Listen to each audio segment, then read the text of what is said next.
اهلا بيكم وحلقه جديده على اكس سبورتس. المشاكل بقى اللي موجوده في النادي المصري في الفتره الحاليه هي كلها مشاكل خارج اطار الملعب، بمعنى في طبعا لغط كبير جدا جماهيري بيحصل ما بين جمهور نادي الاسماعيلي وما بين جمهور النادي المصري، واحنا عارفين مدى العلاقه الوطيده والعلاقه الطيبه بشكل قوي جدا ما بين الفرقتين دول تحديدا. خط بقى واحد، خط القناه، ودايما المصري والاسماعيلي بيقولوا عليهم ولاد العم.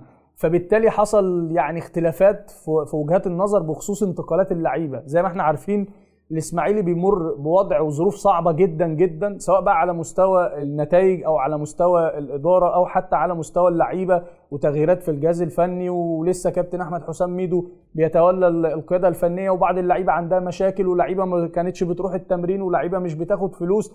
فده بدا يدفع لعيبه الاسماعيلي ان هي تبحث عن عروض بالنسبه لانديه الدوري الممتاز.